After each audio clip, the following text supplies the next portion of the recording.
गिरिडीह विधानसभा के भाजपा प्रत्याशी निर्भय शाहाबादी के प्रधान चुनावी कार्यालय का उद्घाटन स्वर्ण सिनेमा हॉल में छत्तीसगढ़ के डिप्टी सीएम विजय कुमार शर्मा ने सोमवार को 10 बजे किया।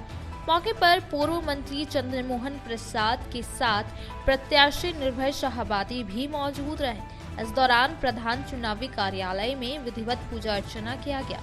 वहीं चुनावी कार्यालय के उद्घाटन समारोह को संबोधित करते हुए डिप्टी सीएम विजय शर्मा ने कहा कि भाजपा में कार्यकर्ता ही सीएम से लेकर सांसद और विधायक बनते रहे। यही भाजपा का परंपरा रहा है। कार्यकर्ता जब इसे चाहे उसे सांसद, सीएम और विधायक बनाए और नीचे भी उतारे। डिप्टी सीएम शर्मा ने इस दौरान कांग्रेस पर कड़ा प्रहार करते हुए कहा कि ये भाजपा कार्यकर्ताओं की मेहनत का परिणाम रहा कि 70 साल बाद जम्मू कश्मीर के सीएम उमर अब्दुल्ला ने भारत के संविधान को हाथ में लेकर शपथ लिया।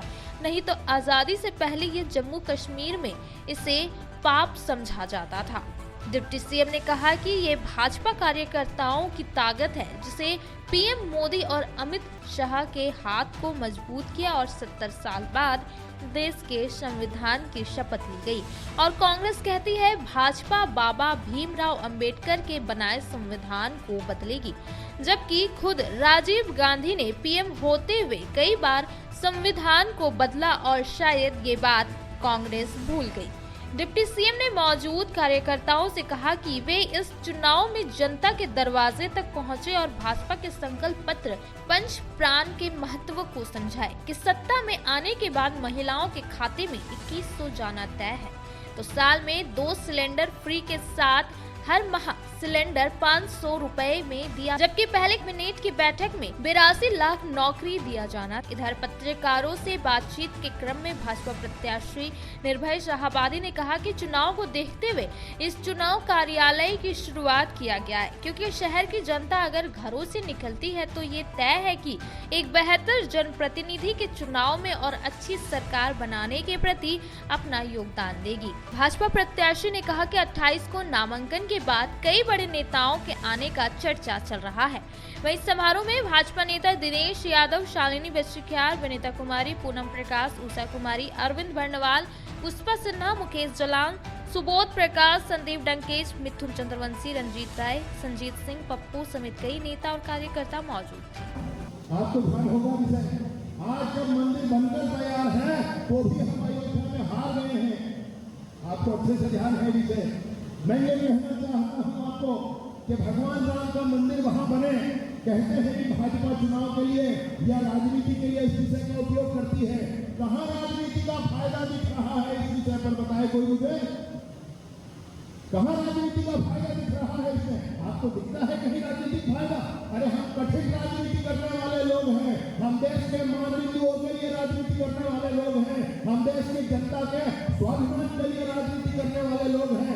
सरल राजनीति करना अलग बात होती है, लोगों को लड़वा दिया जाए, कैसे भी वोट बटोरा जाए और फिर सरकार बना ली जाए, ये सरल राजनीति करने वाले, ये झारखंड मुक्ति मोर्चा जैसे लोग, ये कांग्रेस जैसे लोग, ये लोग सरल राजनीति करते हैं। हम कठिन राजनीति करते हैं। हमको मालूम है कि हमारे सरकारें बर्खास्त हुई गई जिसके कारण, लेकिन वो मुद्दा भाजपा ने छोड़ा नहीं। कभी कहा कि रामलला हम आएंगे और मंदिर वही बनाएंगे। भाजपा की पूर्ण बहुमत की सरकार बनी, 500 सालों तक राम मंदिर बनाने के लिए कोई हम अरब और ईरान में जगह नहीं मांग रहे थे। भारत की भूमि पर जहाँ भगवान हुए उसी अयोध्या में सरयू नदी के तट पर वही हम जगह मांग रहे थे।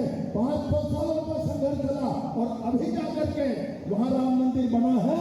इसमें भाजपा का फायदा नहीं है। अयोध्या में तो हम हारे, लेकिन हारों की छोड़ दीजिए।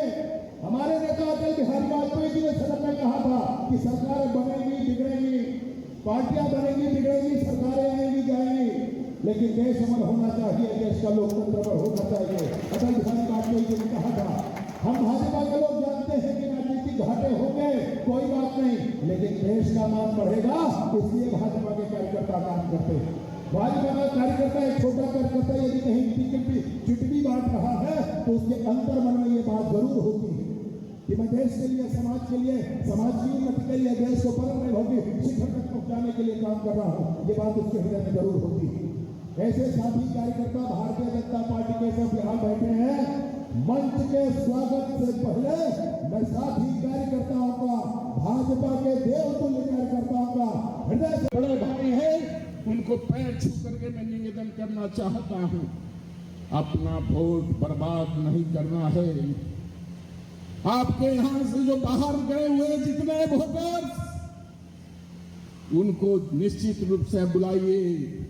एक एक वोट की कीमत होती है, आप उनको बुलाइए।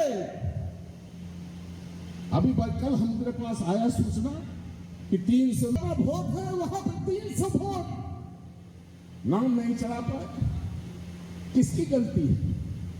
हमारी गलती है तो हम मानते हैं, हम तो स्वीकारते हैं कि मेरी गलती है, लेकिन हमारे कर्मठ कार्यकर्ताओं को, साथियों को मंथन करने की आवश्यकता है। इसलिए उनसे कहते हैं,